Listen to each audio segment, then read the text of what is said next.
Welcome back. The expression "careful what you wish for" is particularly applicable for southern Bavaria.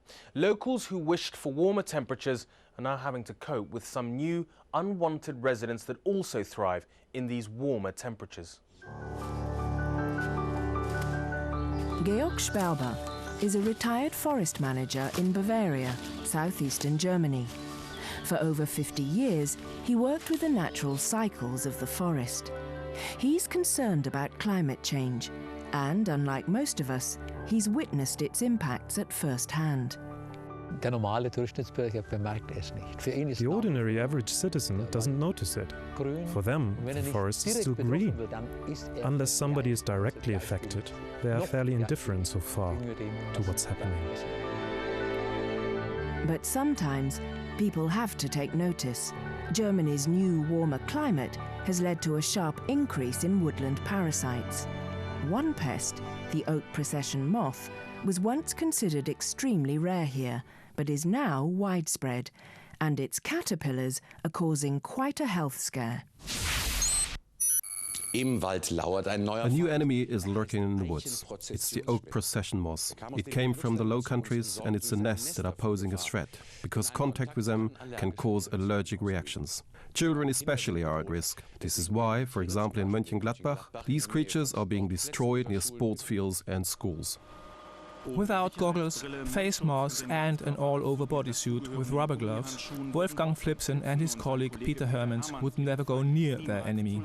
Especially dangerous are the barbed hairs. They can cause severe allergic reactions in humans. That's why the two foresters are currently in the Mönchengladbach forest on a daily basis to eradicate the danger. For another 3 weeks, the men from the Forestry Commission will move through the woods to make sure the oak procession moth feels the heat.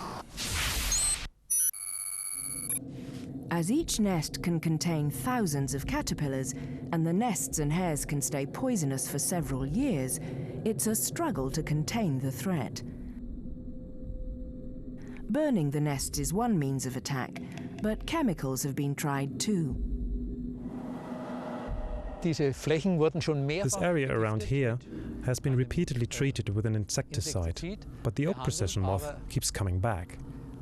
By now, the climatic conditions are so ideal for the moth that you can't dislodge it.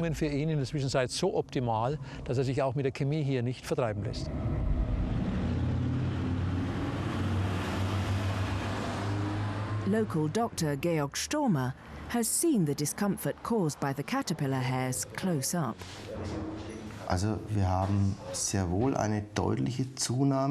We have seen a clear increase in illness linked to the oak procession moth in the last 15 years. And in the last 5 years, there's been an enormous rate of increase.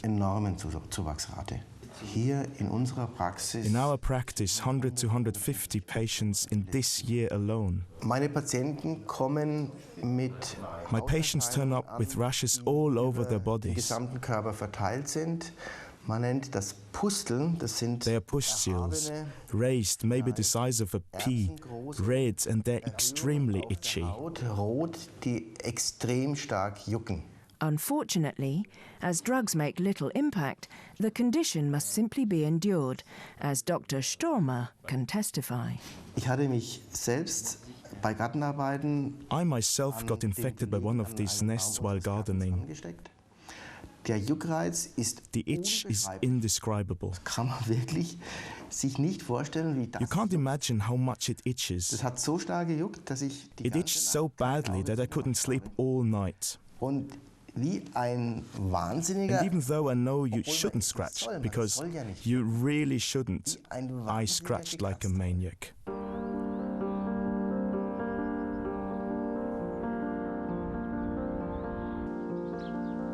Georg Sperber has an affinity for birds, not surprising perhaps as his surname translates as sparrowhawk.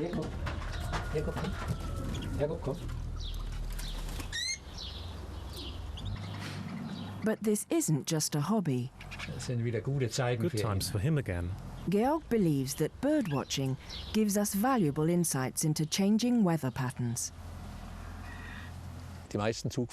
Most migratory birds by now arrive up to 6 days earlier and stay up to 5 days longer in the autumn. And there's a whole range of birds that don't leave at all, but they stay here during the winter. These are completely new phenomena. Georg spent his working days in the forest, and in the evenings he would write up his meticulous observations of the natural world. These journals record half a century of the trials and tribulations of forest management. Das war diese Schreckensnacht. That was the night of terror, 28th of February in 1990. There had already been 5 tornadoes, but now total chaos ensued. I wrote here, at night, I sit bolt upright in bed and fear that the roof is going to be blown off. One gust is followed by another. At 8 o'clock the next morning I set off with one of my men. It was utter chaos. All the spruce stock was more or less destroyed. There was a lot of damage to the beech trees as well. It was extremely hard to get an overview. The roads were blocked by trees and it was mayhem. Geschmissen. Es war schlimm. Ja, und wenn ich das dann nun über die Jahre hin If I compare it across the years, then I notice that the forest is leafing earlier and earlier. It changes color in the autumn, later and later, and the leaves fall later. We know that over the last 30 years in Germany, the growing season has lengthened by 11 days. That means the forest blooms 6 days earlier and changes color or goes into winter mode 5 days later. Ja, geht in die Winterpause 5 Tage später. Now Georg Sperber is sharing his experience of the forest with an expert on climate change. Franz Badek is a scientist based at the Potsdam Institute for Climate Impact Research. Well, here we have one, a nest of the oak procession moth from last year. All along the southern edge of the forest, you find one after the other. One of the most spectacular species, which is changing its habitation due to ongoing climate change and starting to rapidly increase in numbers. Ihr Verbreitungsareal verändert hat und sich vor allem auch in der Zwischenzeit massenweise vermehrt. Das ist sicherlich ein Beispiel. This is an example of events that one might expect in the near future.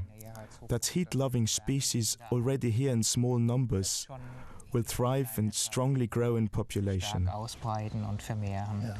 And if we then had another 1 to 2 degrees increase in temperature, other areas will become attractive to the species. Lukrativ für die Art. Ja. Sie haben eigentlich nur einen echten. They really only have one natural predator here. That's the cuckoo. The cuckoo eats hairy caterpillars, and it's noticeable that when the caterpillars are bigger, you can hear the cuckoos calling everywhere. Und dann haben Sie, was befürchten Sie vom What are your worries about climate change here?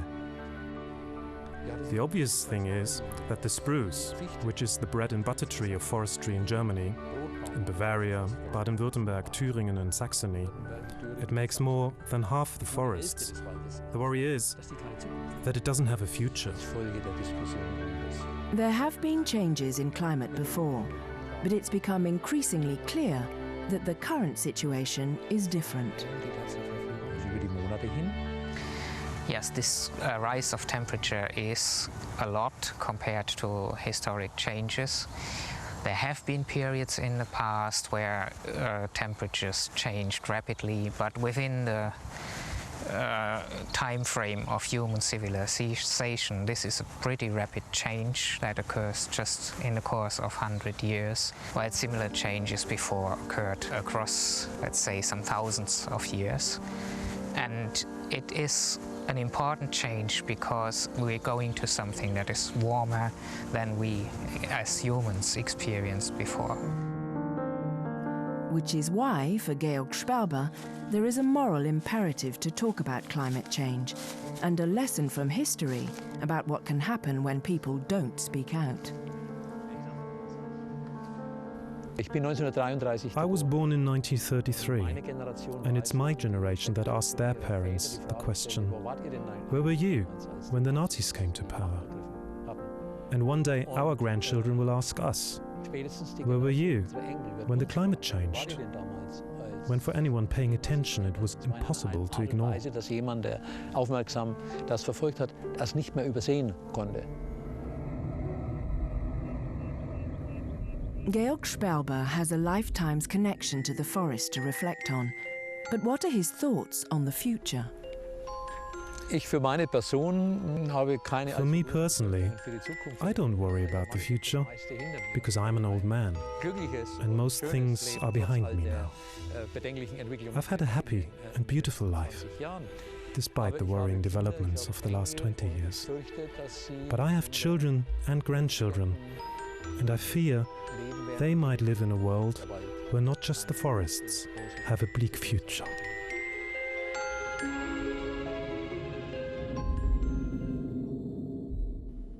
Where were you when the climate changed? Hopefully we can do something before then. Thank you for watching and see you next time on Witness.